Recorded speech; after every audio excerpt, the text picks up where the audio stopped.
I woke up in a silk nightgown, in a penthouse overlooking the Hudson River, with a billionaire's black card on the vanity and a handprint blooming around my throat. Not an ideal morning. But I had worked with worse material.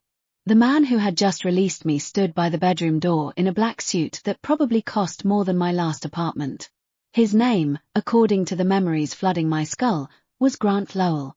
He was my legal husband, the hero of the novel, and the devoted worshipper of a woman named Lily Hart. I was Serena Gold. The villainess. The jealous wife. The woman who copied Lily's clothes, Lily's tears, Lily's soft voice, Lily's helpless little expressions, and still never became the woman Grant wanted. In the original plot, Serena framed Lily for scandal, caused a minor accident, humiliated herself at family banquets, begged Grant for scraps of attention, and eventually got sent to a private psychiatric facility where she lived out the rest of her life under sedation and regret. I touched my bruised neck and looked in the mirror. Serena Gold was stunning. Sharp eyes. Red mouth. Black hair falling around a face too vivid to imitate anyone's fragile innocence. She looked like a woman who should walk into a room and make men forget their prepared speeches. What a waste, spending all that beauty trying to become a discount Lily. Grant's voice cut through the room. If Lily does not wake up, you will pay for it. I remembered the current plot. Lily had returned to New York. There had been a small car accident. Original Serena was accused of arranging it. Grant had stormed into the penthouse, grabbed her, threatened her, and expected her to cry and plead and cling. I did none of that. I wrapped a robe around myself. I did not arrange the accident, I said. But I hope she wakes up soon. Grant stared as if I had ruined a scene he knew by heart. Do not play innocent. I'm not playing anything. Stay away from her. Gladly. That single word shifted the air. He expected a fight. A sob. A dramatic oath of love. Instead I walked past him, opened the closet, and saw rows of designer bags, jewelry, shoes, and enough cashmere to clothe a small fashionable nation. My mood improved dramatically. Psych ward. Whoever wanted that could go themselves. I wanted sleep, food, luxury skincare, and a life very far from the hero and his white moonlight. So I began my retirement. Step 1. Move out of Grant's penthouse. The place was beautiful, but it felt like a museum curated by a man who considered warmth a design defect. I found a broker and requested sunlight, privacy, security, a view, and enough space for a couch wide enough to support emotional recovery and takeout containers. By sunset, I had moved into a furnished apartment downtown with curved windows, cream sofas, and no husband with murder in his eyes. Step 2. Audit the money. Serena had been foolish in love, but she had not been poor. The Gold family had given her a massive dowry. The Lowell family, obsessed with public reputation, sent her monthly living expenses large enough to qualify as economic weather. I opened the banking app. Then I laughed for 3 full minutes.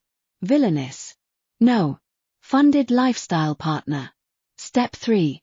Stop every plot hook. Original Serena had hired private investigators, bribed assistants, and paid gossip accounts to monitor Lily. I ended every contract, paid every balance, and deleted every number. Then I opened Grant's chat. The history was tragic. Grant, eat something. Grant, it is cold today. Grant, I made soup. Grant, please come home. His replies were mostly yes, no, and silence. I typed one message. Mr. Lowell, regarding yesterday's accusation, Lily Hart's accident had nothing to do with me. I have moved out. Unless legally necessary, please do not contact me. I wish you both health and peace. Then I changed his contact name to rent sponsor and muted him. Peace descended like a luxury duvet. For 2 weeks, life was perfect. Lily woke up the next day. Grant did not call. I ordered seafood, watched terrible reality shows, bought a dinosaur odyssey, and rediscovered the sacred art of doing absolutely nothing while rich. Then Grant's mother had a birthday banquet. Wealthy families love pretending private misery is a public seating chart. I could not skip without handing the plot a weapon, so I went. Not in the seductive white dress original Serena had prepared to imitate Lily. I wore a simple black gown, low makeup, pearl studs, and a silk scarf at my neck. Respectable. Boring. Alive. The society women circled at once. Serena, so plain today. Did Grant stop buying you jewelry? Or is someone else wearing the diamonds now? Old Serena would have snapped. I took champagne from a passing tray. Your foundation shade is impressive, I told one woman. Face and neck almost belong to the same season. Her smile froze. I turned to another. And that necklace. Brave choice, considering your husband's company is under audit. Silence. The women scattered like glitter in a storm drain. I went to the dessert table. That was where Grant found me. Lily stood beside him in pale pink, soft and glowing. She looked exactly like the type of woman a cold hero would protect under an umbrella while the villainess screamed in the rain. Grant's gaze dropped to my cake. You seem relaxed. The mousse is excellent. His mouth tightened. My mother asked for you. Then lead the way. I kept my tone polite. I did not glare at Lily. I did not mimic her. I did not spill wine, throw insults, or accuse anyone of stealing a man I no longer wanted to chase. That, apparently, was more suspicious than violence. At the next family banquet, Lily tried a gentler trap. She approached with a trembling smile and a glass of fruit punch. Serena, I know we have misunderstandings. Can we start over? In the book, this was where original Serena slapped the glass from Lily's hand. Then Lily would cry, Grant would rage, and everyone would discuss Serena's lack of breeding. I looked at the red drink. Then I looked at the table full of hot sauce, tomato soup, beet salad, and chili oil from the seafood station. I smiled. Of course. Let us be generous. I mixed a bowl of the most terrifying red liquid ever served in formal wear and handed it to her. A return toast, I said. For your bright future. Someone choked on laughter. Lily's eyes filled. Grant took the bowl from her, face thunderous. Serena. Yes. Are you proud of yourself? A little. I did not start the scene, but I improved the catering. The room went silent. He stared at me as if seeing a stranger. Good. I was one. After that, gossip exploded. Grant stopped contacting me entirely, but the money still arrived. I appreciated his consistency. My mother, however, did not. Mrs. Gold burst into my apartment waving a magazine with my face on the cover. You humiliated me. I paused my show. Hello to you too. The whole circle is laughing. You cannot even keep your husband's attention. I'm not trying. She looked as if I had cursed in church. Mrs. Gold had raised Serena to be a bargaining chip polished in silk. Marry Grant.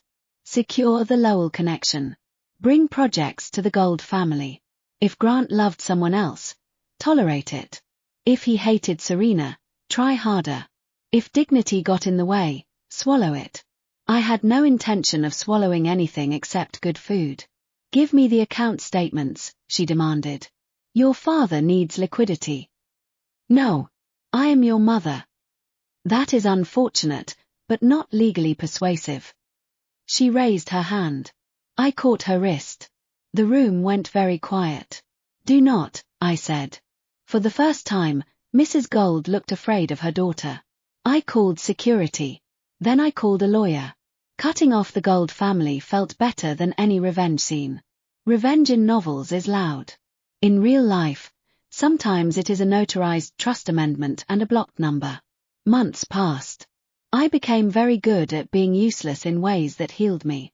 I slept late. I learned pottery. I went to hole-in-the-wall restaurants where no one knew my married name. I ate noodles in cheap hoodies and discovered that expensive people had tragically undersold the joy of plastic stools and chili oil. One rainy afternoon, I found a tiny beef noodle shop in an old neighborhood. The sign was peeling. The tables were sticky. The broth smelled like heaven. I ordered double beef, fried egg, extra spicy. Then I heard Lily's soft voice behind me. Grant, I really did not mean to ruin the project. Of course. The universe had a sense of humor and terrible boundaries. Grant sat with his back to me. He wore a grey coat, shoulders tense. Lily sat across from him, eyes wet, explaining how a client had pressured her and how she was too helpless to handle it. The owner brought my noodles. Double beef, egg, extra spicy. Grant turned. Our eyes met. He stared at me sitting on a plastic stool, hair tied messily, face bare, hoodie sleeves pushed up, already reaching for chopsticks. I ignored him and ate. The noodles were perfect. Spicy enough to make my scalp tingle. Beef soft enough to fall apart. Egg yolk rich. Broth deep and honest. Grant kept watching. Lily said they should leave. Grant did not move. Then he ordered the same thing. Extra spicy? The owner asked. Grant looked at my bowl. Medium. Coward. He ate awkwardly, clearly unused to food that did not arrive under silver domes. Sweat formed at his temple. He finished the bowl anyway. Outside, he stopped me. You like this place? Obviously. It is. Cheap. Loud. Greasy. Good, he said. That was the first normal word he ever gave me. I nodded. Try mild next time. Then I left him standing in the rain with Lily watching from the door, her face no longer soft. Something changed after that. Not between us. In him. Grant began noticing things he had dismissed. Lily's helplessness always appeared near money. Her accidents always created witnesses. Her tears always redirected blame. The more I stayed away, the less useful I became as the villain, and the more her performance had nowhere to land. At a resort gala, I overheard them fighting outside the buffet room. You changed after seeing her, Lily cried. This is not about Serena. It is always about her now. She is vulgar. She is selfish. She eats at dirty little shops and embarrasses you. I am the one who understands you. Grant sounded tired. No. You understand the version of me that worshipped being needed. I ate grilled shrimp and pretended the wall had better insulation. Lily ran off crying. Grant found me beside the dessert table. You heard. The shrimp heard. I was nearby. He almost smiled. I misjudged you, he said. Yes. He blinked, as if he expected me to soften that. I did not. I am sorry, he said. The apology was small. Late. Not enough to erase a hand around my throat, years of contempt, or the damage he had done to the woman whose body I now lived in. But it existed. Thank you, I said. Please do better with the next person. The next person. Whoever you love after you finish untangling whatever this was. He looked at me for a long moment. And you? I am busy. Busy became an understatement. After the noodle shop owner mentioned she wanted to retire, I bought the business. Everyone thought I was joking. I was not. I trained for months. Chopping scallions, pulling noodles, simmering beef bones overnight, burning my fingers, ruining broth, starting again. For the first time since entering this book, I wanted something that did not depend on being wanted. When Serena's noodle house opened, I wore an apron over a t-shirt and lit a string of firecrackers on the sidewalk. Opening special. I shouted. Buy one bowl, get one free. People came for the novelty of a socialite cooking noodles. They returned because the noodles were good. The shop filled with construction workers, college students, office clerks, grandmothers, taxi drivers, and occasionally horrified society ladies pretending they had not come out of curiosity. I loved it. I was exhausted every night. My hands smelled like broth. My feet hurt. My hair lived in a ponytail. I had never been happier. Then Grant walked in. No suit. Black shirt, sleeves rolled. Hair less perfect than usual. He sat on a plastic stool that looked personally offended by his height. One beef noodle, he said. Double beef. Yes. Egg. Yes. Spice. He hesitated. Mild. Growth. He looked at me. I cooked the bowl and set it before him. $25. He paid by scanning the code. No bodyguards. No command. No lecture about dignity. He ate quietly. When he finished, he said, "It tastes better than the first time." It should. I own the place. I know. Then why do you look surprised? Because you look greasy. Free. That word landed where I had not expected it. I wiped the counter to avoid answering. Grant became a regular. At first, people stared. Then they got used to the billionaire on the tiny stool ordering mild beef noodles and wiping his own table. Lily tried to come once. She stood outside the shop, saw Grant carrying dirty bowls to the counter because I was short-staffed, and left without entering. Their story ended quietly. No dramatic wedding. No tragic sacrifice. Grant discovered financial records proving Lily had staged several crises, including the accident that started my arrival. He cut ties. She left New York with a settlement and a reputation no longer protected by his blind devotion. I expected satisfaction. Mostly, I felt tired. Being right is less fun when everyone involved wasted years. Grant signed divorce papers 6 months after my shop opened. He brought them in a folder and ordered noodles first. Priorities, I said. You taught me. We sat after closing, the shop quiet except for the hum of refrigerators. The agreement was fair. More than fair. He left me the downtown apartment, a generous settlement, and full ownership of the noodle shop property he had quietly purchased from the building owner and transferred to my business trust. That is too much, I said. It is not a payment for forgiveness. Good, because I'm not selling that. I know. He looked down at his hands. It is repayment for harm. I studied him. Grant Lowell, once the untouchable hero, looked human under fluorescent lights. Do you love me? I asked. He closed his eyes briefly. I think I started to when you stopped needing me to. That is inconvenient. I know. I do not want to be your redemption. I know that too. And I am not closing my shop to become Mrs. Lowell again. His mouth curved faintly. I would not dare ask.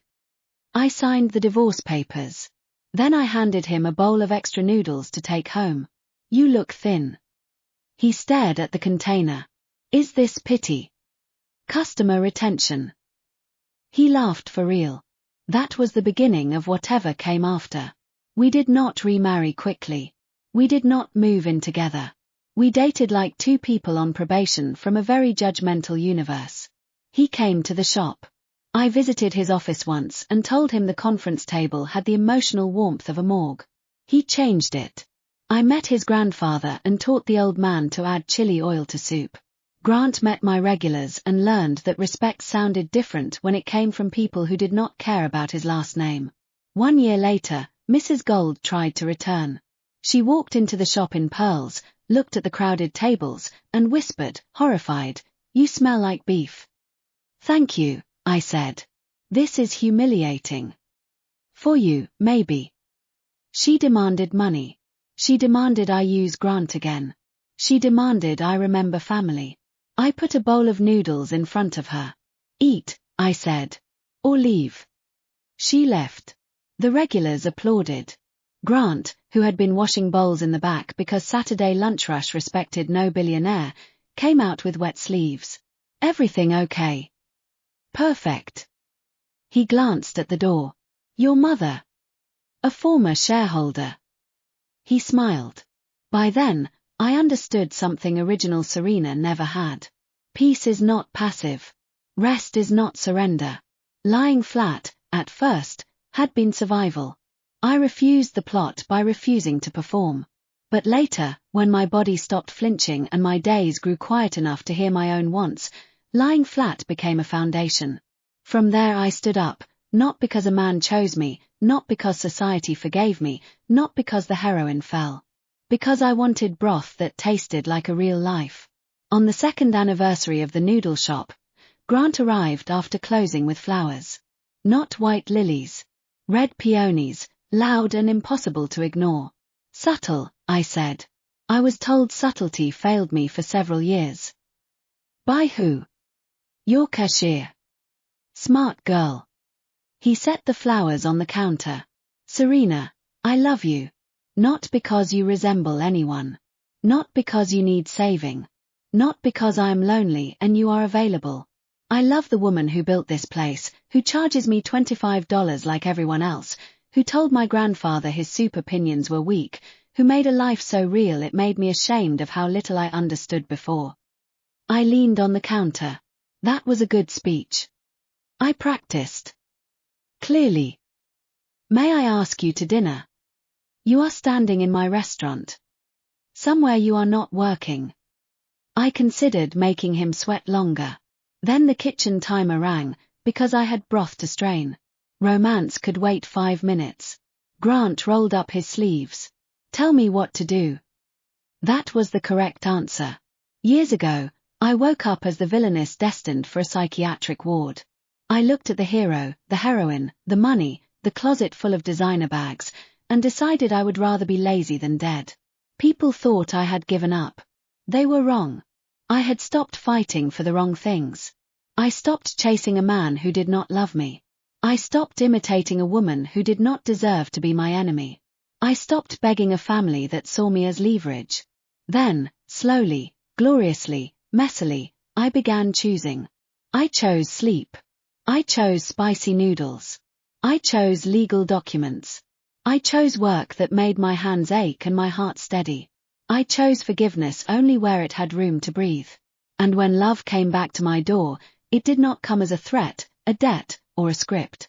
It came wearing rolled sleeves, carrying peonies, asking where to put the stockpot. That was how I knew this was my ending. Not the villainous ending. Mine. The shop became famous by accident. One food blogger filmed Grant Lowell sitting on a plastic stool, sleeves rolled to the elbow, sweating through a bowl of mild beef noodles while I yelled from the kitchen that he was blocking the pickup counter. The clip went viral in 6 hours. The headline wrote itself. Billionaire eats $25 noodles at ex-wife's shop. Gets scolded like an intern. By the next morning, the line wrapped around the block. I hated it for 10 minutes. Then I checked the day's revenue and forgave the internet. Fame, however, attracted old ghosts. Former society friends came wearing sunglasses and curiosity. They ordered one bowl between 3 people, took photos, and whispered about how far I had fallen. I charged them for extra napkins. One of them asked whether I missed the Lowell penthouse. No, I said, ladling broth. The kitchen there had no soul. But this is so much work. So was pretending to be delicate. She had no answer. Lily tried a softer return. She came on a rainy afternoon when the shop was nearly empty, dressed in cream, looking paler than memory. I expected tears. She surprised me by sitting at the counter and ordering plain noodles. No beef. I asked. I'm not hungry. Then why come? Her fingers tightened around her purse. I wanted to see what he saw. I almost told her Grant's eyes were not my responsibility. Instead, I made the noodles and set them down. She stared into the steam. I did stage the accident, she said. I know. Not to hurt anyone seriously. I just wanted him to worry. That is still harm. I know. Those 2 words sounded like they cost her something. For a while, we listened to the rain. Lily picked up her chopsticks. Her hands trembled. Without the audience, without Grant beside her, she looked less like a white moonlight and more like a woman who had also been trapped by a role that rewarded helplessness until helplessness became her only language. I thought if I was not pitiful, no one would choose me, she said. That was too familiar to mock. I thought if I was not dramatic, no one would see me, I said. She looked up. We did not become friends that day. This is not that kind of miracle. But she paid for her noodles, apologized once without decoration, and left her spoon neatly beside the bowl. When Grant came that evening, I told him. He listened quietly. Do you want me to do anything? No. Do you want me to stay out of it? Yes. He nodded. Another small proof that people could learn. The Gold family tried one final time through court. They claimed I was mentally unstable, unfit to control my trust, reckless with family assets, and manipulated by Grant Lowell, despite the fact that their entire complaint relied on demanding I manipulate Grant Lowell better. My lawyer, a woman named Marisol Vega who wore red lipstick like armor, read the filing and smiled. This will be fun. It was. In court, my mother presented photos of me in an apron, carrying bowls, laughing with construction workers, and eating noodles on a plastic stool. She said they proved decline. Marisol asked, decline from what? From her proper station. And what is her proper station? As Mrs. Lowell, as a gold daughter, as a woman of breeding. I watched the judge's face flatten. Marisol then presented bank records, business licenses, health inspections, payroll documents, profit statements, and testimony from employees whose wages I paid above market. She showed that the noodle shop was profitable, that my trust was stable, and that the Gold family had attempted unauthorized withdrawals 3 times. Grant testified too. My mother enjoyed that until he began speaking. I harmed Serena, he said under oath. I dismissed her, misjudged her, and benefited from the social assumption that she was unreasonable. She is not unstable. She is the most capable person in this room. The courtroom went still. My mother looked as if someone had turned off gravity. I looked at Grant. He did not look back for approval. Good. The judge dismissed the petition and referred the attempted withdrawals for investigation. Outside the courthouse, reporters asked whether I planned to return to high society after winning. I laughed. I open at 11 tomorrow. That clip went viral too. Business doubled again. Success brought new problems. Real ones. Staffing, suppliers, permits, customers who thought viral fame meant they owned a piece of my life. I learned to hire. To fire. To say no to investors who wanted to turn my shop into a chain before the broth had a chance to breathe. I learned that independence was not a spa day. It was invoices, decisions, exhaustion, and the bone-deep pleasure of knowing no one could threaten to take it away because I knew how it worked from the stockpot up. Grant kept coming. Sometimes he ate. Sometimes he fixed a broken shelf without making a speech about it. Sometimes he sat in the corner reading while I closed. Not because I needed guarding but because I had said company was acceptable if he did not hover.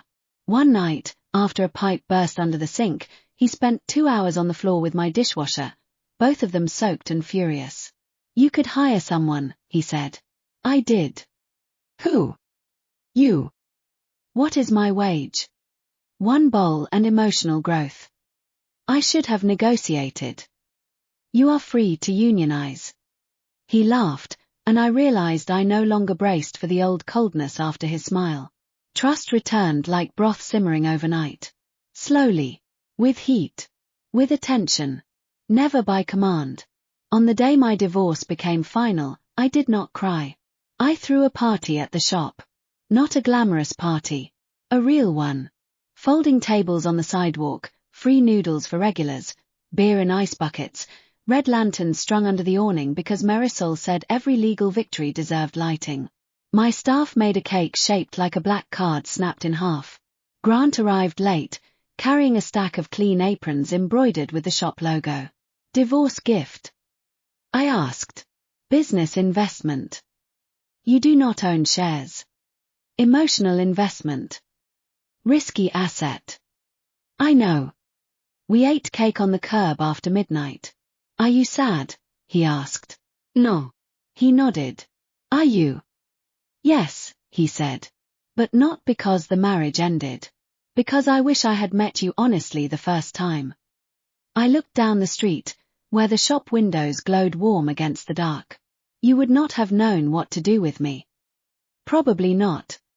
I would not have known what to do with me either. He accepted that. That was another thing I liked about the man he was becoming. He no longer rushed to sand down uncomfortable truths. Autumn arrived with clear skies and lines out the door. Lily sent a letter from Chicago. She had entered therapy, left the public relations firm that taught her crisis performance as a life skill, and started working with a women's shelter. The letter contained no plea for friendship. Just an apology and a donation check for the shop's community meal fund. I accepted the donation. Forgiveness remained undecided. That was allowed. The original plot would have hated the lack of dramatic closure. I found it peaceful. When Grant asked me to dinner after the peony speech, I said yes, but only after we finished cleaning the kitchen. We went to a diner 2 blocks away because my feet hurt too much for fine dining. He ordered pancakes.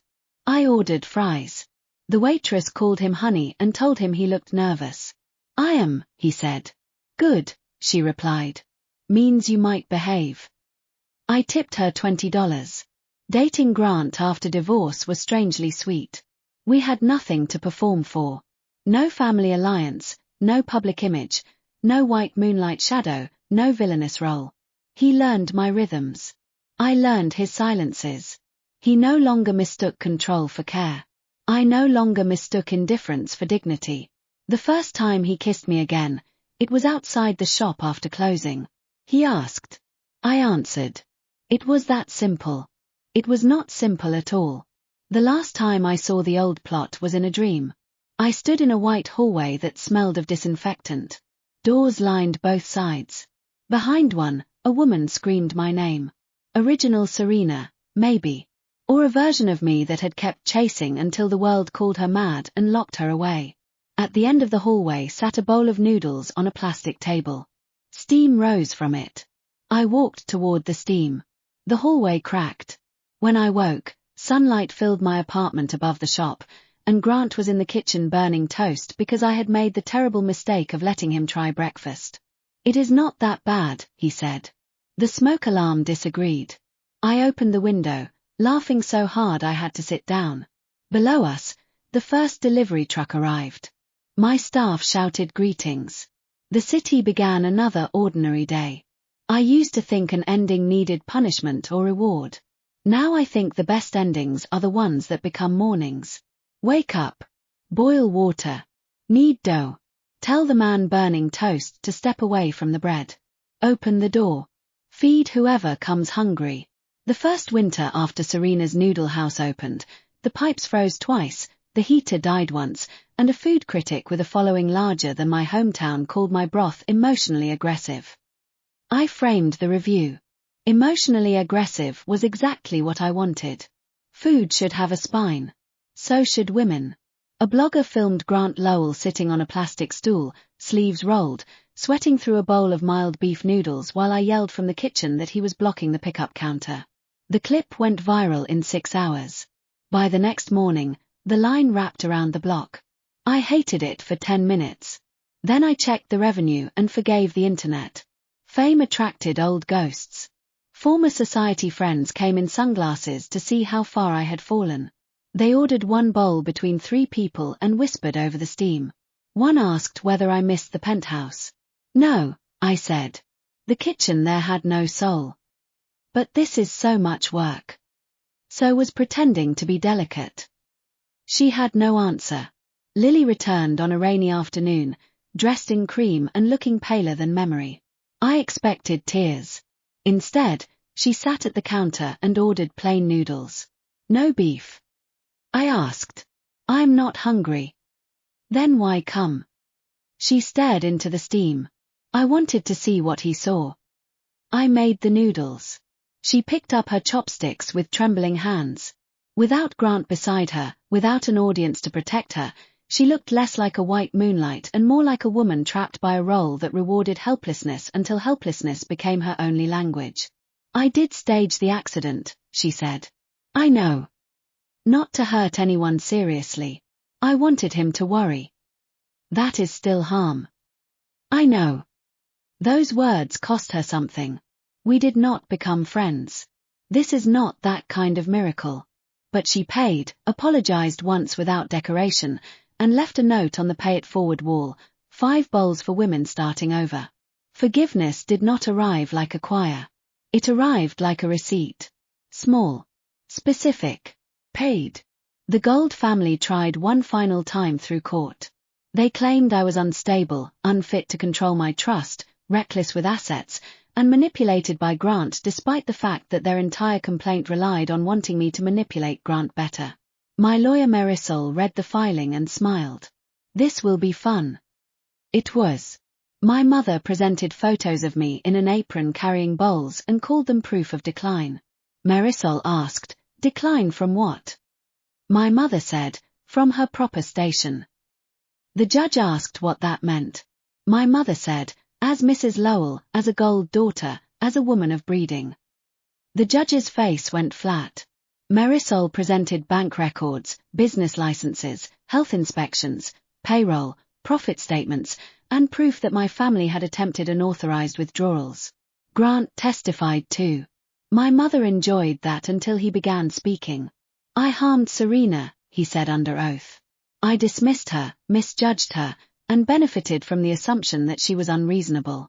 She is not unstable. She is the most capable person in this room. He did not look at me for approval. Good. Outside, reporters asked whether I planned to return to high society after winning. I laughed. I open at 11 tomorrow. That headline went viral too. The shop grew into a community kitchen almost by accident. I started a pay-it-forward wall with sticky notes near the register. 1 bowl for someone cold. 2 bowls for students after finals. Soup for a mother who needs 5 quiet minutes. Grant stood there reading them one night and added his own note. 10 bowls for anyone who thinks they are hard to love. That is sentimental, I said. I am told I need practice. By whom? Everyone. I left it up. Those 10 bowls disappeared in one afternoon. The original Serena had never been allowed to be useful. Beautiful, yes. Decorative, yes. Dramatic, always. But useful. Capable. Trusted with payroll, knives, staff, and a room full of hungry people waiting for direction. Never. On her birthday, which I found in an old passport, I closed early and cooked a bowl the way I imagined she would like it. Rich broth, no cilantro, extra beef, chili on the side because she had burned long enough for people who never asked if she wanted heat. I set it at the counter with champagne. Grant arrived and stopped. Should I go? No. He sat 2 stools away. She deserved better, I said. Yes. From you. Yes. From her family. Yes. From the story. He looked at the untouched bowl. I cannot apologize to her. No. But I can remember. That was the right answer. We moved slowly. He asked before visiting. I said no often. He survived. I asked him not to send cars when it rained, so he bought me better boots instead. I asked him not to interfere with investors, and he sat in the corner visibly suffering while I rejected a hospitality group that wanted to make the broth scalable. After they left, he said, "You were very polite." I wanted to hit them with a ladle. I know. Eventually, a culinary school asked to partner with us for paid apprenticeships. Not unpaid internships. Paid work, flexible hours, support for women starting over. Grant helped secure a grant without putting his name on it. The first cohort arrived nervous and overdressed. You will cut yourself at least once, I told them. You will ruin dough. You will oversalt broth. You will cry in the walk-in freezer if you need privacy. None of that means you failed. It means you are learning something real. A girl asked, "Are you really the woman from the tabloids?" Depends which headline. The one who left the billionaire and opened a noodle shop. Then yes. Why? I looked at the steam, the scratched counters, the people waiting to begin. Because being envied is not the same as being alive. 2 years after I woke in Serena's body, Grant proposed without trying to buy my answer. He placed a velvet box beside a stack of prenuptial papers. The terms were clean: no control over my shop, trust, home, or work, separate bedrooms if either person asked for space, mediation before major financial decisions. At the bottom, handwritten, "Love is not authority." I opened the box. The ring was a ruby, deep red, set low so it would not catch on gloves in the kitchen. "Red," I said. "You are not a white flower." That nearly undid me. "Not yet," I said. His face flickered, but he nodded. "Okay. I want 6 months of these terms in practice."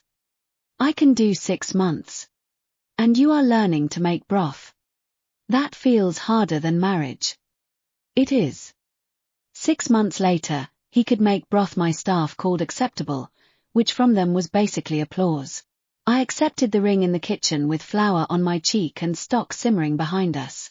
We married at City Hall and held the reception at the shop.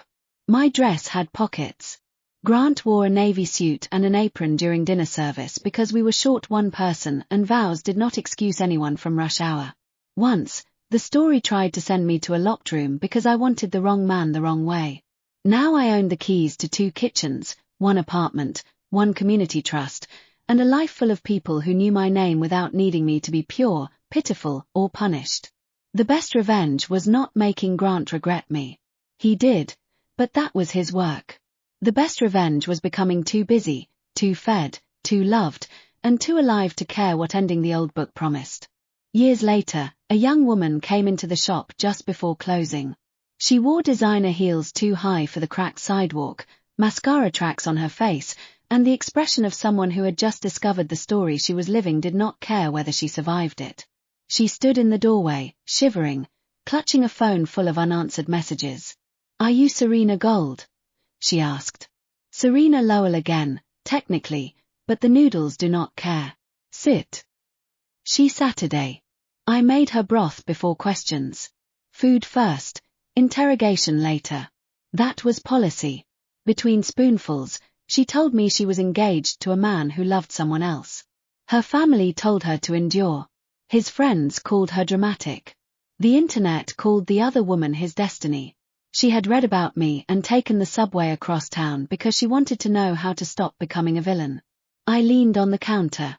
First, stop letting people who benefit from your suffering name your character. She blinked. Second, get a lawyer. Grant, washing bowls in the back, called, "Marisol has openings next Thursday." The girl looked from me to him. "Is that Grant Lowell?" "Dishwasher," I said. Grant raised a wet hand. "Senior dishwasher." She laughed for the first time that night. We helped her. Not dramatically.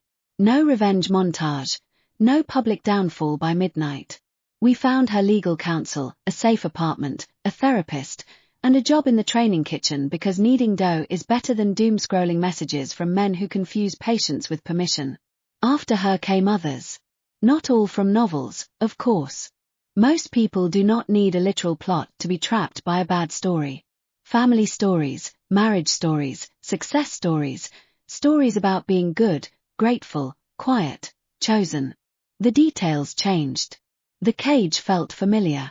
The community kitchen became known as a place for second drafts. I liked that.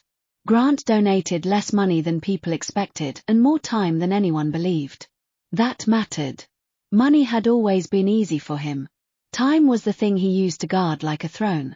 Now he gave Saturdays to chopping onions, grant forms, and teaching basic accounting to apprentices who initially assumed billionaires were born knowing spreadsheets. "Were you?" one boy asked. "No," Grant said. "I was born crying like everyone else." Weird. Extremely. I watched them and thought about the man who once measured everyone by usefulness to his grief. He still had sharp edges. So did I. Love had not sanded us smooth. It had taught us where not to cut. On the 10th anniversary of the shop, we closed the street. There were lanterns, folding tables, music, toddlers stealing scallions, old regulars arguing about spice levels, apprentices returning as chefs, lawyers, social workers, and one former white moonlight serving drinks with surprising efficiency. Lily and I could stand beside each other by then without the air filling with old smoke.